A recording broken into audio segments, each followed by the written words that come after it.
To understand the contraction of the skeletal muscle, we have to review uh, a lot of the anatomy. So here, it may be that you have your anatomy well present in your mind. It may be that you require more revision. So for that purpose, try to slow down the slides as much as you want, as much as you see fit.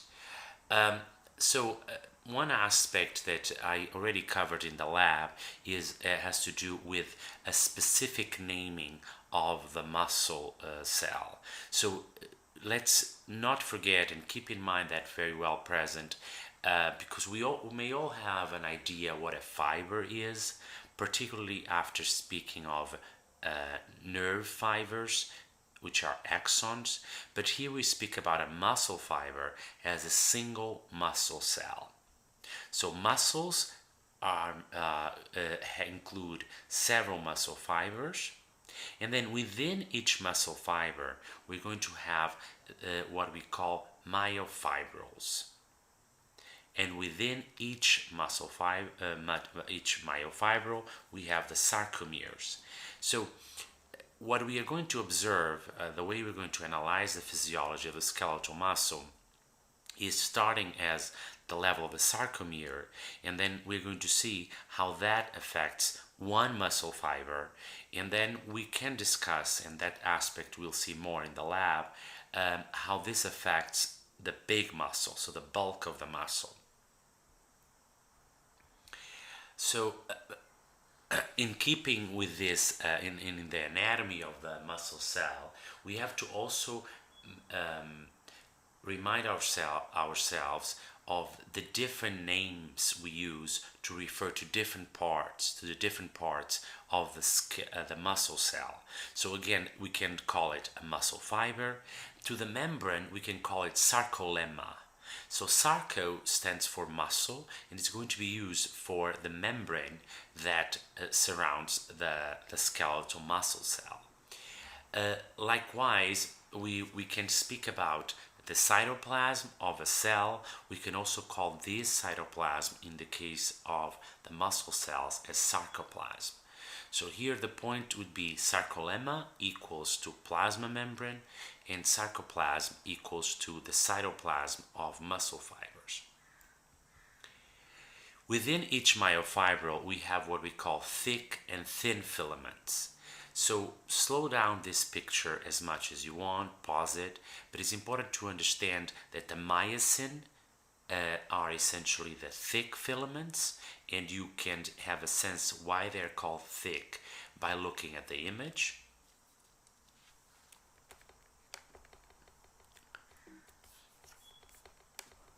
And then the thin filaments, which for now we'll just focus on actin. But if you pay attention to the picture, you'll see that in addition to actin, there will be two more proteins that we'll be speaking about.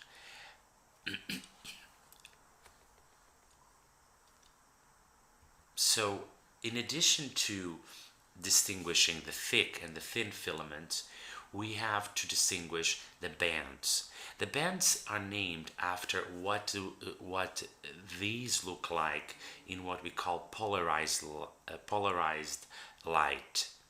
I'll show you a picture in a little bit to the real image, but for here we can just talk about the I bands, which are isotropic, and those have essentially actin.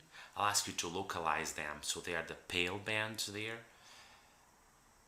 And then the dark bands, which are myosin, and those are anisotropic to polarized light. In addition to the bands, we can call them the Z lines, which is essentially the space that in between the two Z lines we have one sarcomere. So one sarcomere is the unit of contraction that sits in between two Z lines. The A band is the entire component that includes the dark bands, and then in between we can distinguish an H zone and an M M line. I think I have a better picture coming on, so I can just let you focus on this in a little bit. But again, use the slides, paste the slides as you see fit. Here it is. Here I show you what it looks like. So you see clearly that why we call the A bands are lighter bands. I'm sorry. Let me just correct this.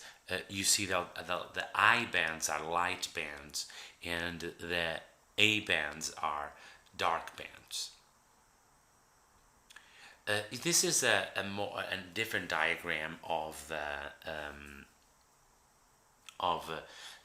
sarcomere. See here they don't call it H zone, called the bare zone. But again, a sarcomere between the Z lines or Z discs, and then the A band, the thick filament, the area marked by the thick filaments, and then an H zone or bare zone, and the M line. You also notice that we are going to leave some of the new proteins, newly found proteins aside, but you have the titin here, which is marked there, but we're going to leave those aside for now. So one of the particularities of a muscle cell is the existence of a sarcoplasmic reticulum. So this is an endoplasmic reticulum, what we call an endoplasmic reticulum, and has a special organization and has a special function that for us the most important of those functions are storing calcium. Again, I said that a couple of times throughout the semester.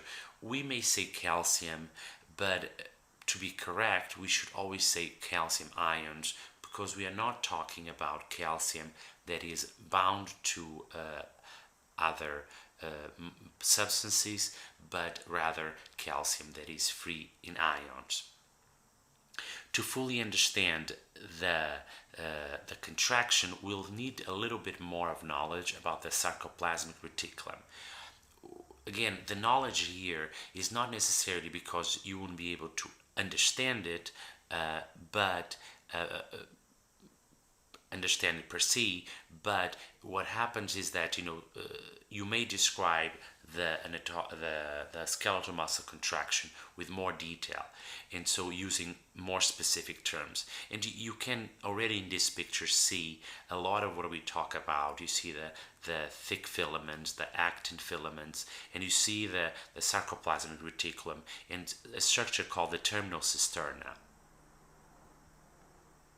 So I know that this lecture comes after the lab, and we did have these, some of the slides are even similar.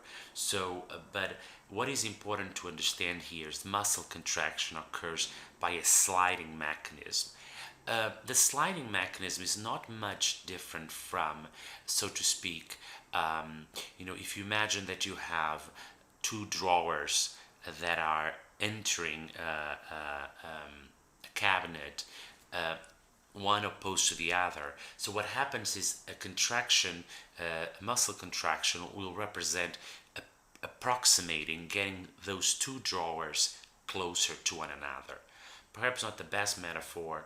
I wish I could just flip a little bit between the slides and the board, the whiteboard. It's possible that I can do that, but that will disrupt the recording. So here I would like you to just pause the video and just really observe the picture you see to the right. And you may not fully remember the anatomy of the sarcomere we just discussed, but hopefully you wrote down your notes, and if you pause it, you'll be able to compare what is the relaxed state with the shortened state. So it's just a matter of you looking at it and see in the relaxed state, and then you see in the shortened state what's happening. And so what you're doing is approximating the actin together. So in my metaphor, perhaps not the best of the metaphors, the drawers are the actin. So you pushing them together. So what really changes as far as the when we need to use specific terms, see that the A band, which is the size of the myosin filament, will not change, but the H zone, or H, the bare zone, changes, and so does the I, because the I is the space that only had actin. And so in a contracted state, we're going to see the sarcomere is being shortened, and overlap, the actin filaments overlapping with the myosin. This component overlapping is very, very important for you to then understand the relationship between tension and length. Again, I will move on. It's, since I'm speaking basically here to a microphone, it's difficult to have a sense of the pace. So if it's too fast, you just pause and rewind as you and replay as you see fit. The mechanism by which that sliding occurs, so the actin filaments come together, is what we call cross bridging. So we'll say that the myosin cross bridges the actin and brings it together, so slides under, if you want, the actin as it pulls the actin together. So again, a good slide to pause here and look at it and see if you can create even a diagram of this on your own. For that sliding to occur, we need some sort of, points of contact between the actin and the myosin. So the myosin has these heads, and these heads, you could imagine them as almost like suction cups that are bringing the actin together. So what is important to understand is to look at these cross bridges of the myosin, which has a head and an arm, but understand that they have what we call an ATPase activity. So they will be able to hydrolyze ATP. This aspect is going to be very important to understand the mechanism of contraction. So this is what the myosin has as far as the cross bridging. The actin, on the other hand, or let's be now more correct, the thin filaments, on the other hand, have the actin, which has the binding sites for myosin. So in this picture, they are covered, as you see. So the actin is represented as a string of pearls. You see these little holes there. Those are the binding sites for myosin. But in addition to the actin, the thin filaments have also two other proteins. The tropomyosin, which is that thread that you see there, so that in a relaxed state is covering the binding sites for myosin. So in that, pay attention here, tropomyosin. And then it has troponin. The troponin there are three different types of troponin, I, C, and T. For our kind of physiology we are going for, you don't need to know the existence of these. You don't need to memorize much about these three troponins. But I do like to mention troponin C, because the troponin C binds to the calcium ions. So this is the game. So we have troponin C that binds to the calcium ions. You have tropomyosin that is covering the actin binding sites for myosin. You have the actin, which has the binding sites, and then you have the myosin that has the cross bridges. In certain textbooks, you'll see, for example, instead of actin, they will be more accurate and talk about F-actin. We don't need to know that detail, but this is just a different representation. So pause it as you see fit to really understand the protagonists of the contraction. So let's talk about a state in which a muscle is relaxed, or a resting state. So in a resting state, the muscle cell, so the muscle fiber, doesn't have enough ionized calcium. So it doesn't have enough calcium ions in the cytosol, so inside of the cell. And so in this state, what you have is troponin covering the actin binding sites, and therefore the myosin, even though in this case the picture is telling it has been energized, we'll speak in a little bit how you energize a myosin cross bridge, it cannot bind. Okay, so the point here, no calcium, no exposure of the actin binding sites. Once we have calcium ion in the cytosol, the calcium binds to troponin C. The troponin C will change the configuration of tropomyosin, and now tropomyosin exposes the actin binding sites for myosin. So observe the picture, pause as you see fit. Now the binding sites are exposed and the cross bridging can occur.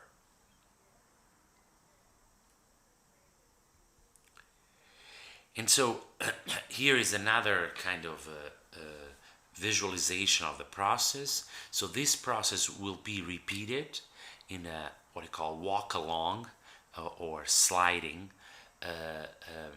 mechanism. Of course, it says the walk along theory because in physiology a lot of these are still theories that have been proven, that people have found support for, but that doesn't mean that is a clear and defined evidence that proves that this is exactly the case. Okay, so pay attention and try to imagine your own metaphor, your own visualization of what you think it will happen. Here I show you just a different visualization of this sliding mechanism. It's called a sliding filament theory. So you see how the myosin is in this kind of a metaphor. It's almost like a person trying to pull in the two portions of actin together.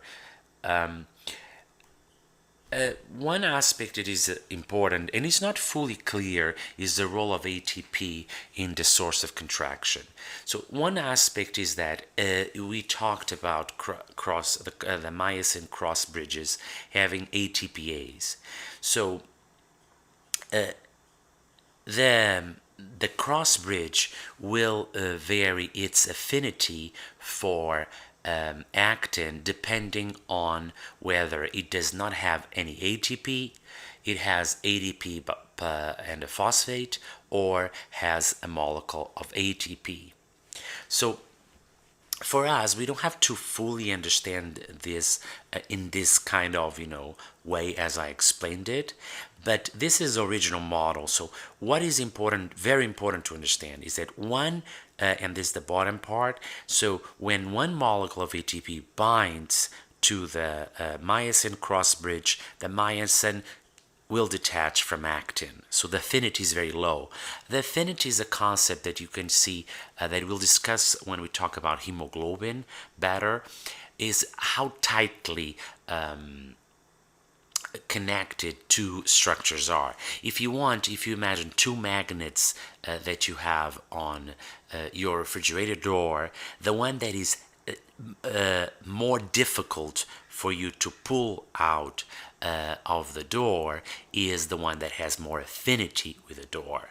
That would be a good way of seeing it. This. So let's just. This may be a little bit. This image may be not the simplest image to understand. So I want to give you in words how it starts. So ATP binds to the cross bridge.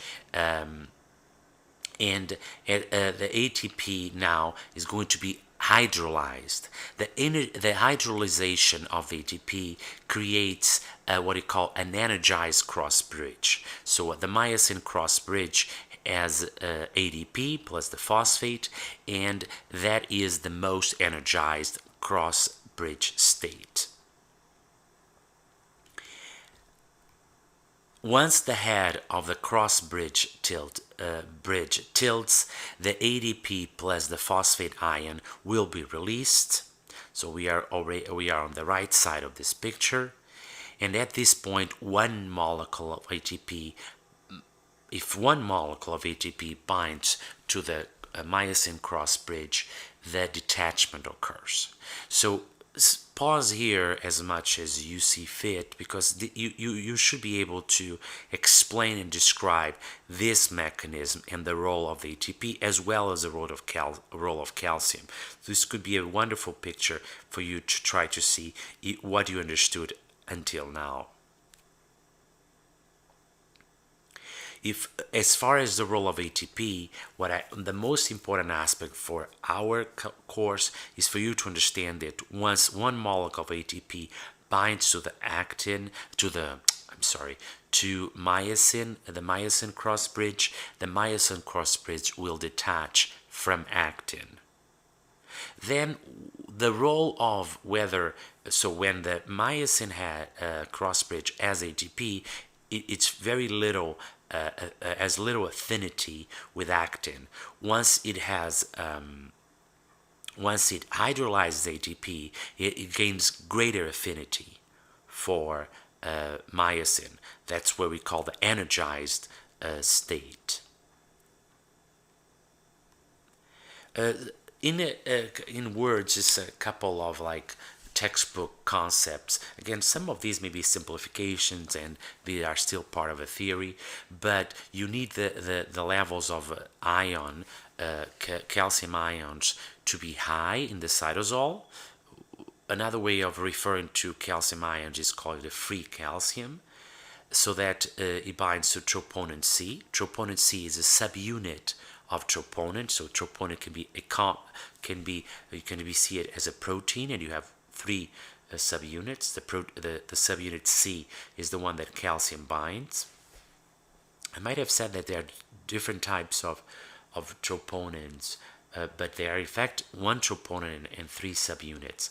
The contraction is a continuous cycling. ATP is important again to break the actin, and then every time a cross bridge completes a single cycle, one ATP is hydrolyzed. So what are the points in which contraction stops? Contraction stops when calcium ions are removed from the cytosol, and so this is when the muscle relaxes, or the muscle may stop contracting, may not stop contracting, but the cross bridging can no longer occur if the myosin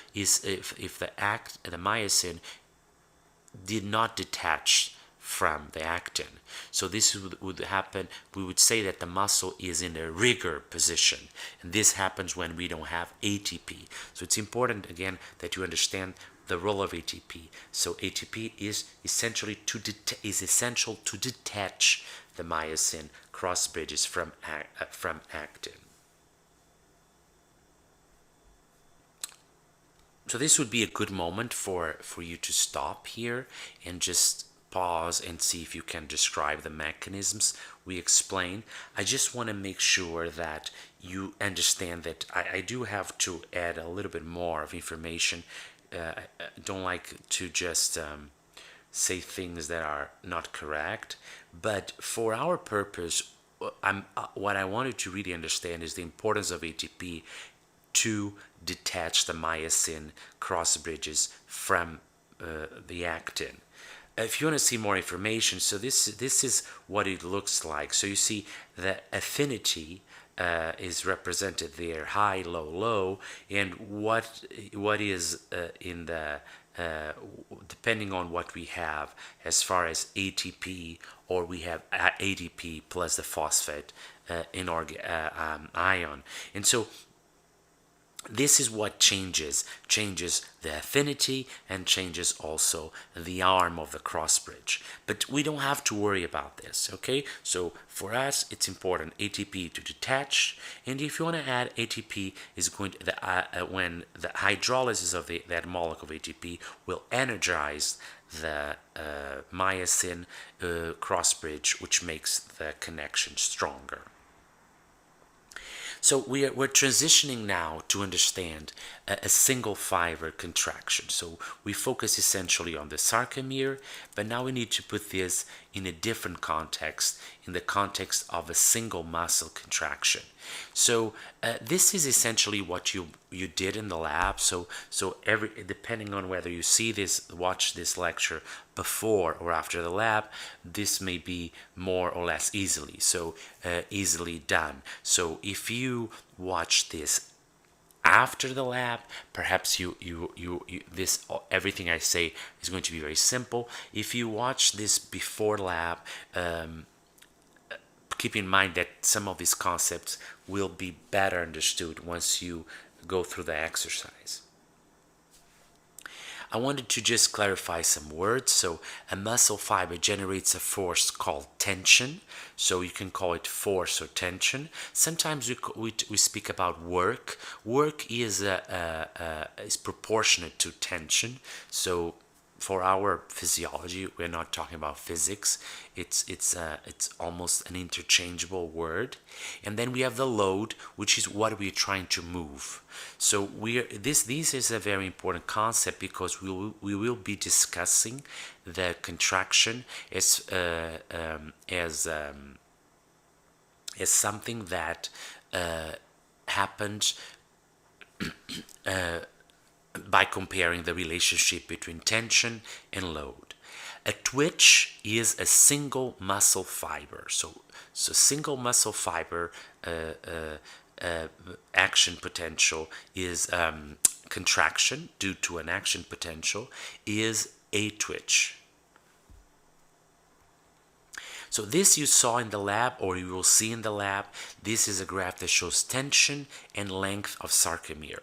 So if you bring back that image of the ropes, that image I showed you, that the little guy is the myosin is trying to pull in the ropes from each side, which are the actin, you understand that there has to be points of contact. So if you look at position D, if there is no contact, if the person's hands in that imagery, you're keeping that imagery of the person trying to hold the rope, if the person lost the rope ends, it won't be able to bring them together. So that's what happens in D. Likewise, if the person has already pulled in as much as he could those ropes, there will be no more space to pull in. That is what happened close to A. So if the sarcomere, if the myosin already fully overlaps with the actin, point A, there is not more tension that will be able to be produced. But if there is a stretch of the muscle to a point that the actin and the myosin will not overlap, point D, there will be no tension. So there is this ideal length of the sarcomere to produce the highest amount of tension. Okay? So this is very important.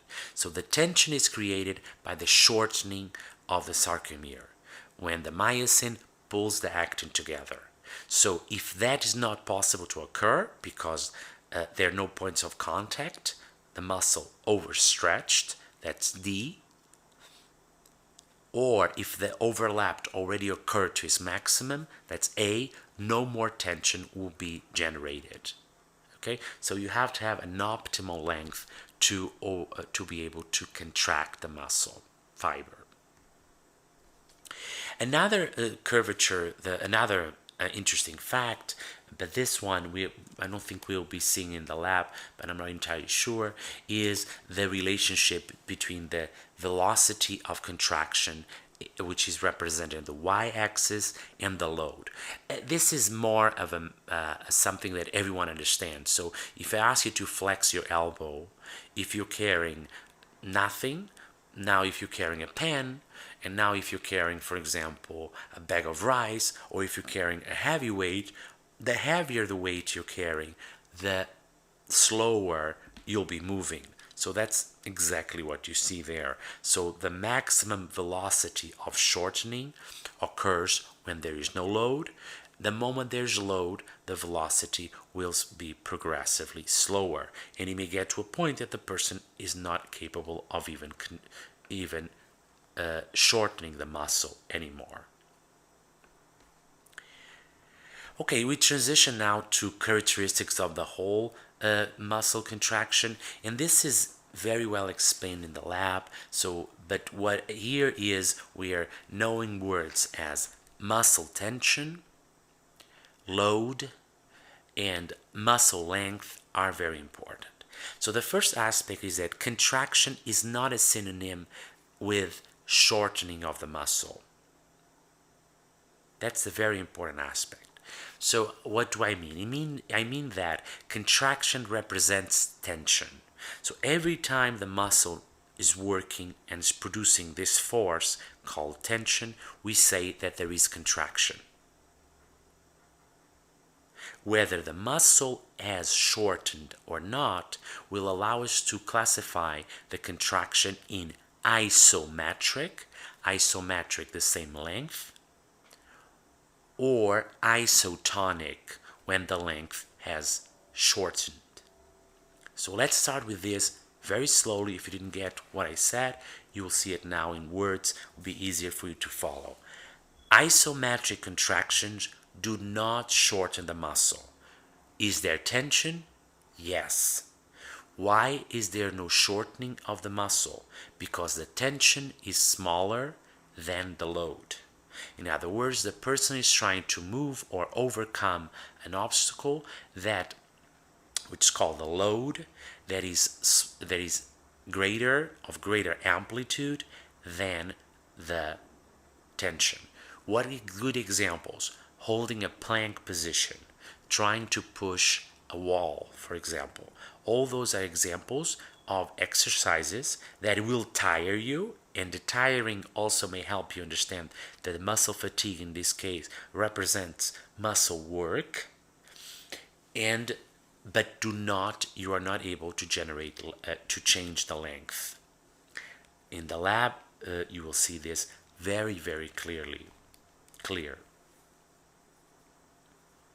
Oh, I have a wonderful picture here for you to see. So the load represents the weight, the muscle is there. So see, there's no change of length, but there is that little meter there is actually capturing the tension, and you see that there is tension. However, there is no change in length.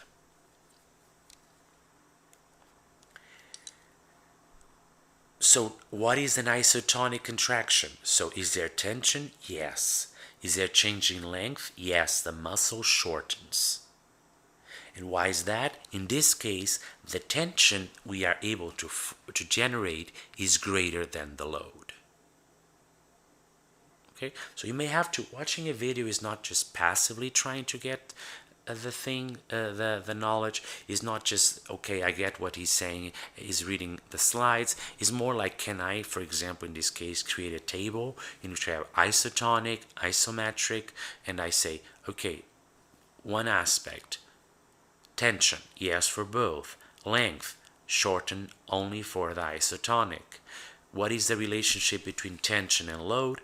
Tension is smaller than load, isometric. Tension is greater than load, isotonic. And here I have the visualization that may help you understand this. So pause here as you see fit and just go over all this in detail, because these are very, very important concepts. We'll transition now to 3 sources of energy for muscle contraction. The first question is, why do we need energy? Why do we need ATP? And we kind of talked a lot about it, perhaps even more than we should, about the mechanism than in which we use calcium.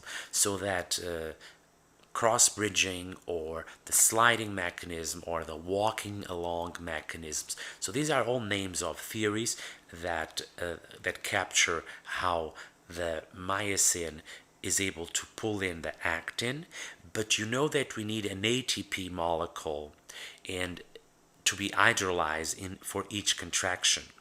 But we also will discuss that how that the calcium ions need to be moved into the sarcoplasm where they are stored, and these are pumps. You may also remember our pump sodium potassium. So both the pumps and the actual walking along or sliding mechanism will require ATP.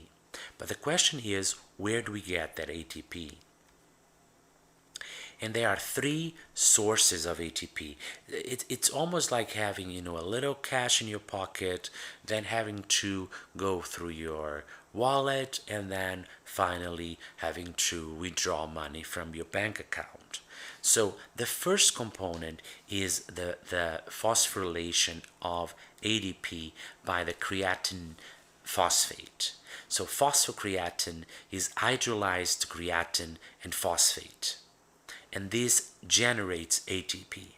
So this substance is important to produce ATP in the very short period of time in which the contraction occurs. So something like 5 to 8 seconds. After 5 or 8 seconds, the person will need to recruit other forms of metabolism to produce energy. And here we have the glycolytic pathway. I know the exam is not cumulative. This midterm, this is already material for the second midterm, but keep in mind that the final is cumulative. So it would be a wonderful opportunity for you to actually review here the glycolytic pathway.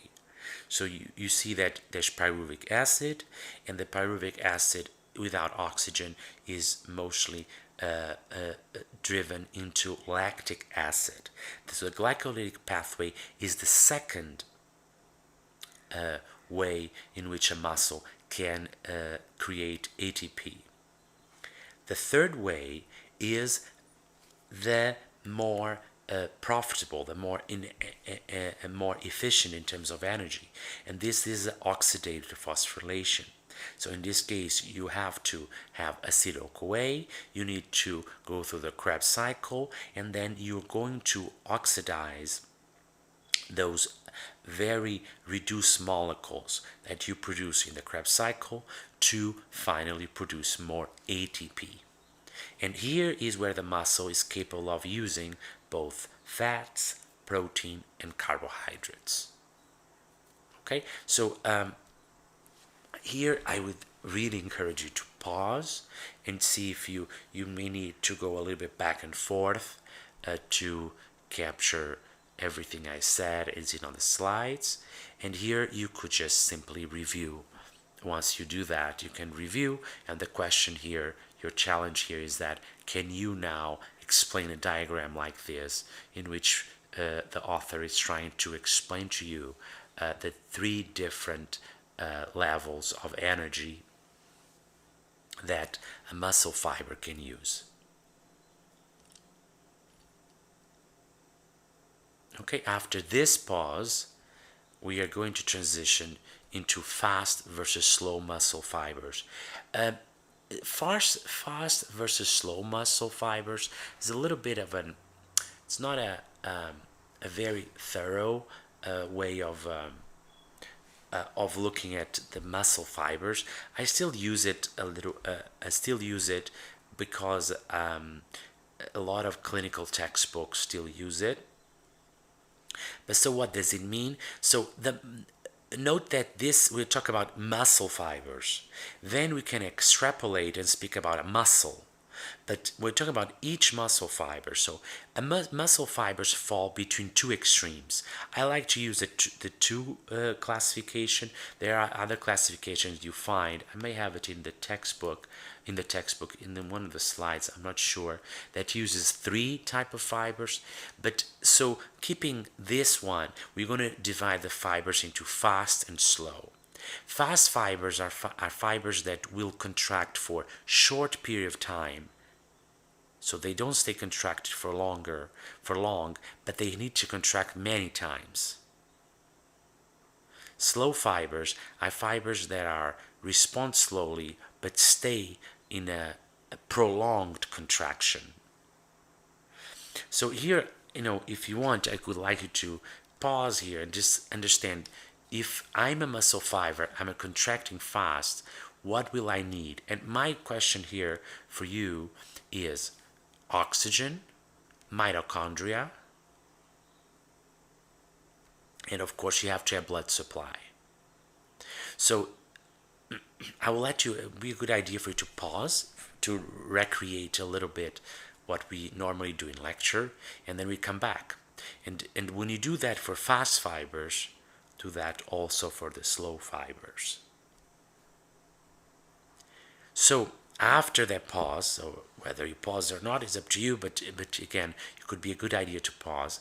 You may understand that type 1 or slow fibers are fibers that are slow. They'll need to use their nutrients all the way into the most efficient way of using them, which is the oxidative phosphorylation. So oxidative phosphorylation requires oxygen, and therefore they'll have more blood supplies, more blood vessels, better blood supply.